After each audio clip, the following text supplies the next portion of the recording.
El síndrome del impostor o impostora paraliza nuestros sueños y metas. Nuestros sueños y metas se van construyendo paso a paso, día a día. No pasan de la noche a la mañana ni nos hacemos millonarios en 5 minutos. Hay una parálisis ejecutiva, es algo que te bloquea y que no permite realizar tus sueños y tus metas, los objetivos que te propusiste y tu estructura de hacer las cosas de manera normal. Cuando nos encontramos en estas situaciones, es momento de pensar y preguntarnos si realmente quiero esta condición que ponga el freno a mis metas, mis sueños y mis proyectos. Porque todos sufrimos en algún momento esta parálisis y la parálisis es a veces algo muy sano.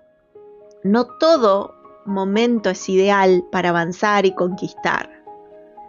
Pero a veces esta parálisis, que insisto, todos en algún momento de nuestra vida lo vivimos, es importante entender y comprender qué nos pasa y actuar en consecuencia, que incluso puede ser no actuar, pero sí pedir ayuda, buscar un entorno donde pueda conversar sobre este tema. Cuando permitimos que el síndrome del impostor se ubique como el gran dominante, no solo estamos frenando nuestra realidad, también, y esta frase me gusta mucho, me la dijo una mentora, privamos al mundo de escucharte, de tu don, de tus posibilidades, de lo que tenés para traer. Si no me hubiesen dicho esto, vos no estarías escuchando este podcast.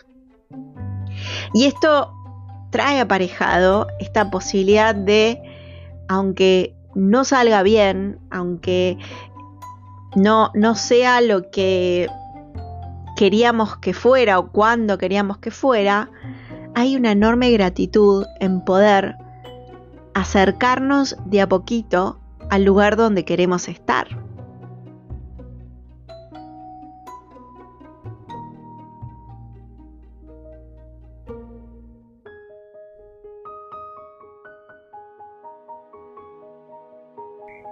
Características del síndrome del impostor. Todas las personas experimentan el síndrome del impostor de manera ligeramente distinta, pero entre las características comunes se incluyen las siguientes: dudar de uno mismo, no ser capaz de evaluar de manera realista tus propias habilidades y competencias, atribuir tu éxito a factores externos como la suerte y sentir que no merecemos ese éxito, tener miedo de no ser lo suficientemente bueno, sabotear tu propio éxito inconscientemente, estar desconectado de los miembros del equipo, ser perfeccionista, tener exceso de trabajo y agotamiento, ponerse una vara tan alta que es imposible de alcanzar, tener baja autoestima, sentir un miedo intenso al fracaso, la disminución de la confianza en uno mismo.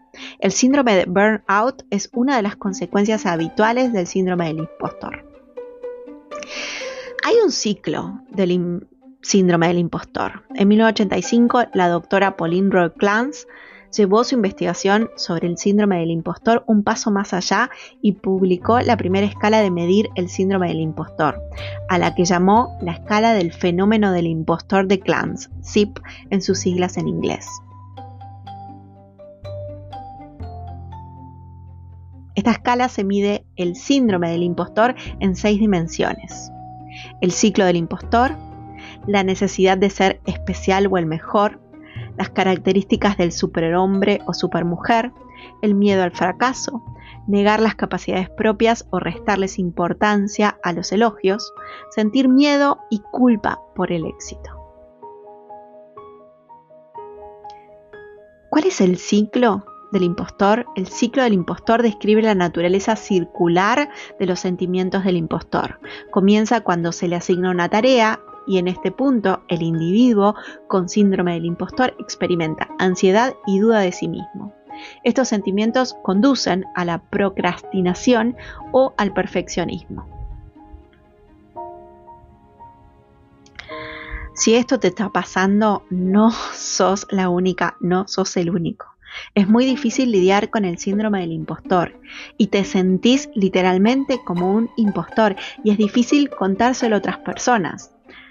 Cuando tuve la responsabilidad como gerente de apoyar a mi equipo, es complicado detectar y abordar el síndrome de impostor personal y del equipo. Independiente de tu situación o de tus sentimientos en particular, no sos la única persona que lo experimenta. Las estadísticas recuerdan que el 62% de los empleados de todo el mundo siente el síndrome del impostor. Pero si las estadísticas no te dicen nada, a menudo es más útil conocer la experiencia de otras personas que lo han vivido. Lo que te puedo garantizar, ¿sí?, es que el síndrome del impostor es más común de lo que creemos y que nos deja la pregunta de evaluar qué sociedades y organizaciones estamos creando en donde no nos sentimos que podemos aportar valor, que no nos sentimos que tenemos derecho a equivocarnos o tener tiempos de aprendizaje y de mejora continua que podamos aplicar. Entender que todos somos aprendices en todos los momentos de las tareas que hacemos y que eso no nos quita talento, capacidades y por sobre todo posibilidades. Existen tipos de síndromes de la impostora, porque además de las mujeres, lo padecen especialmente personas que están en puestos de gran responsabilidad y a menudo personas con una carrera profesional de mucho éxito. Las autoras Elizabeth Cadoche y Anne Montarot, en su libro El síndrome de la impostora, explican que a mayor éxito de las personas, más dudas de lo que han conseguido sienten. Este es un fenómeno psicológico que está en aumento y persiste cuanto más logros alcanza la persona y se alimenta de continuos pensamientos negativos acerca de los grandes logros. La doctora Valerie Young estableció 5 tipologías o grupos de personas más propensos a padecer este síndrome. El experto es la persona que padece este síndrome del impostor, que está buscando continuamente cursos y certificaciones. Estas personas suelen sentir miedo por no contar con todos los conocimientos necesarios para afrontar su trabajo. El individualista. Las personas que padecen este tipo de síndrome del impostor evitan pedir ayuda. Creen que el pedir ayuda está siendo el peor momento de su ejercicio de su trabajo. El perfeccionista. Este tipo de síndrome se caracteriza por un sentimiento de insatisfacción constante en el trabajo realizado. Este sentimiento a menudo genera ansiedad y altísimos niveles de estrés. El genio. Si piensas que debes saberlo todo y ser experto en todo y tu autoexigencia se expande a casi cualquier disciplina, entonces puede que este sea tu caso. Las personas que sufren este tipo de síndrome del impostor sienten que no son buenas en nada. El superhéroe o superheroína. Esta persona siente la necesidad constante de hacer más que los demás y mejor. Necesitan demostrarse que pueden con todo e incluso con parte del trabajo de los demás para sentirse bien con ellos mismos.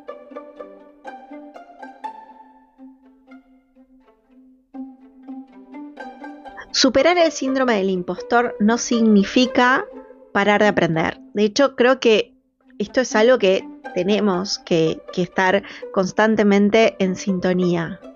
Debemos hacer un gran énfasis en buscar la excelencia y eso implica que nunca paramos de aprender.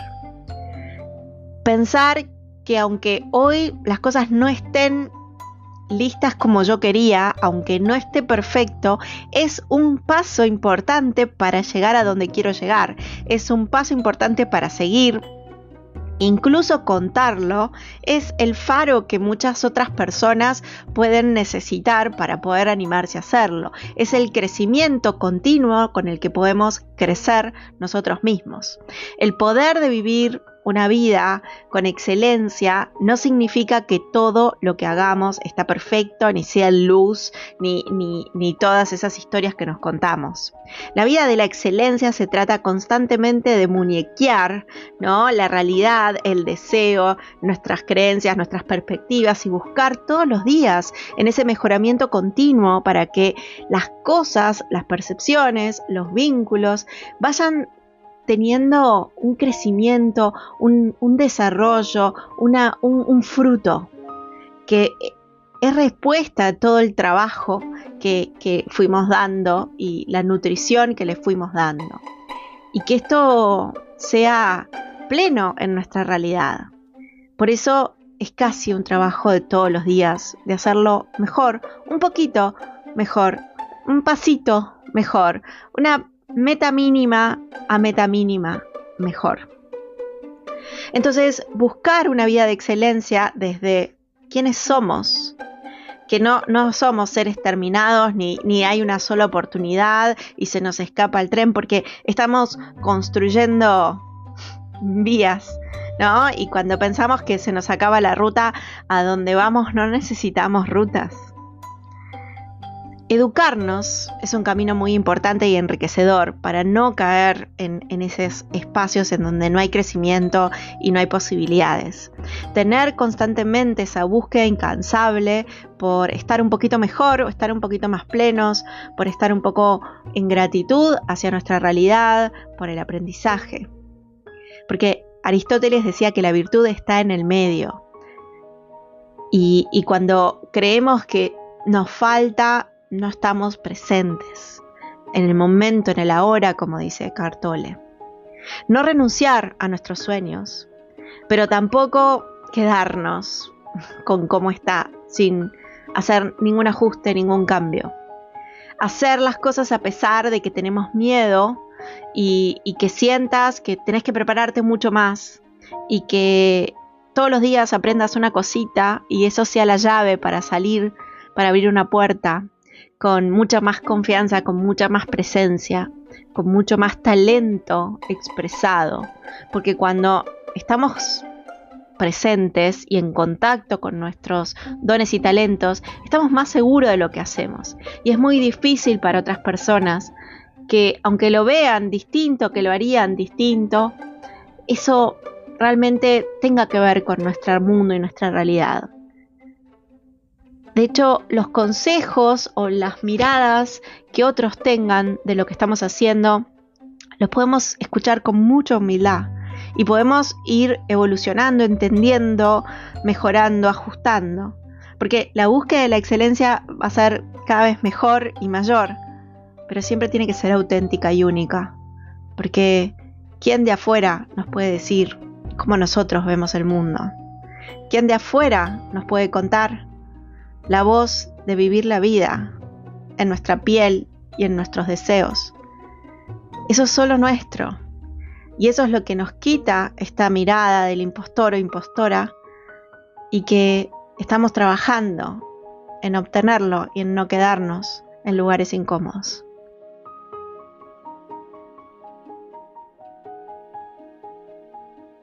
Cuando nos preguntamos cómo superar el síndrome del impostor, tenemos que comprender cómo funciona el síndrome del impostor en el cerebro.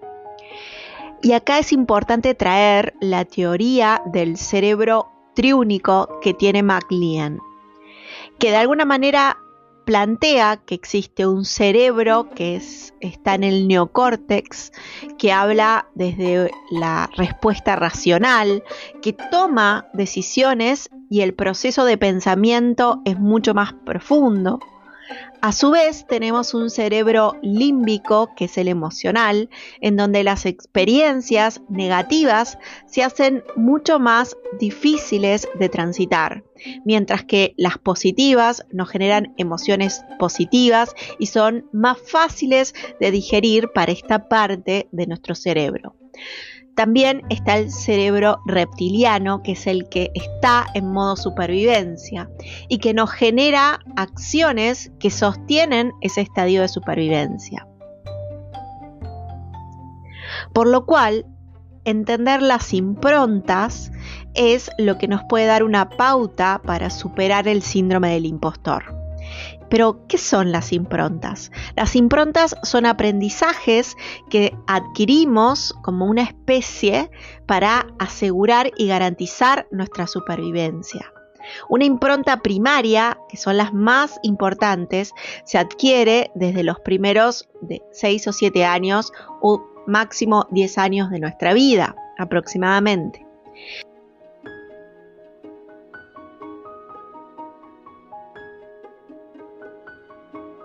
Pero también hay una impronta somática, que es la impronta que más impacta en nuestra vida, que es la impronta de un momento puntual, ¿no? En nuestra vida, que puede transformar a la impronta primaria y que puede ser la que nos genere un mayor impacto y recurrencia en nuestra vida. Por otra parte está la impronta última, que es el último recuerdo que nos genera determinado concepto o situación. Si bien las improntas existen, estas pueden ser modificadas, porque los últimos estudios hoy desde la neurociencia hablan de que hay una neuroplasticidad. Por eso es importante todo el conocimiento que se está encontrando en estos estudios y la transformación que incluso de estos conceptos se puede estar mejorando continuamente.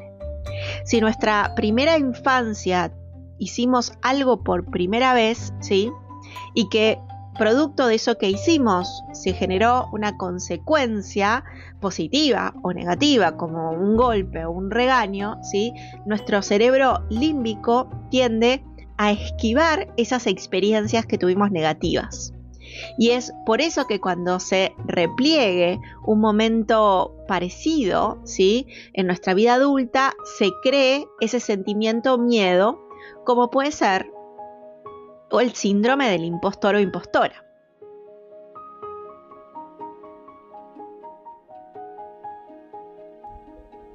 ¿Qué pasa en nuestro cerebro cuando hacemos algo por primera vez? Bueno, hay una neofobia, hay un miedo a hacer algo por primera vez que nos permite preservarnos casi como especie, ¿no? Es una respuesta primaria que solemos tener. Entonces, realizar cosas por primera vez puede desencadenar el síndrome del impostor. Es importante reconocer, si tenemos esta neofobia, lo que nos causa miedo y aceptarlo para poderlo cambiar. De hecho, hay una frase hermosa de Carl Gustav Jung que dice: lo que aceptamos nos transforma y lo que negamos nos somete.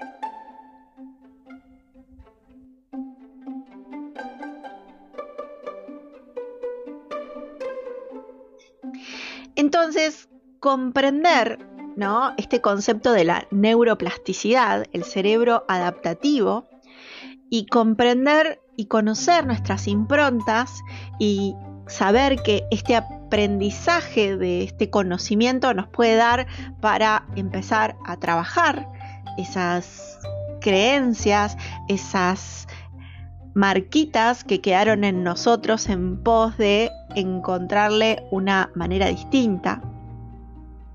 Conocer estas improntas y esta neuroplasticidad nos van a permitir, ¿no?, desarrollar incluso nuestras capacidades para hacer que nuestro cerebro genere nuevas conexiones neuronales, que nuestro cerebro, como es adaptativo, puede generar nuevas conexiones mucho más positivas de las que tenemos en nuestras improntas primarias, somáticas o incluso la última.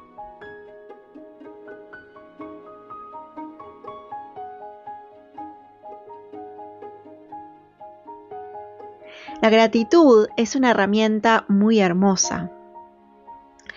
Lao Tse decía que el agradecimiento es la memoria del corazón y que hay un ciclo muy virtuoso en la gratitud, porque hay un pensamiento, y si tenemos un pensamiento que de alguna manera es positivo, nos va a llevar a una emoción positiva. Esto está muy visto, no es solo una frase de Instagram, ¿sí? Hay algo que nos pasa frente a la mirada positiva. Obviamente contextualizada y no desde una mirada muy Disney de la vida. una emoción que está dentro de la gratitud, también esta emoción nos va a poner en una actitud predispuesta a tomar una acción y a generar un cambio o un movimiento. Estas acciones que hacemos desde una manera de gratitud va a estar positivamente generando un resultado. Y este resultado, si genera un bien, una transformación, nos va a armar una creencia personal. Y si esta creencia es sobre gratitud, este círculo virtuoso vuelve a nacer. Con la repetición de este ciclo de gratitud, logramos generar vínculos más sanos, más equilibrados. Cambiamos miradas de las situaciones y logramos volver a llevar y a manejar nuestro cerebro en relación a nuestros pensamientos y nuestras acciones. A pesar de que no siempre la mirada positiva nos va a dar resultados positivos y que hay que entender que no existe el bien solo positivo, que a veces lo negativo tiene un aprendizaje muy enriquecedor. De hecho, aprendemos mucho de lo que no nos sale bien y aprendemos mucho de los no que nos han dicho en la vida, que nos dan lugar para los sí. Lo mejor que podemos hacer cuando esto nos pasa es aceptar que no siempre las cosas salen, gracias a Dios, como planeamos. Y por esto agradecemos por la experiencia que adquirimos y los cambios de timón que tomamos en función de eso. Que podríamos hablar muchísimo más. Lo vamos a volver a charlar. Cuéntenme si este contenido te dejó algo más de lo que estabas acostumbrado, si pudimos llegar a darte herramientas y por sobre todo si esto te está sirviendo. Conectate con nosotros en nuestras redes, en nuestros contactos que están por todos lados en la web y sabe que esto es la voz de tus proyectos. Las temáticas también las podés elegir vos. Estamos en contacto. Gracias por escucharnos.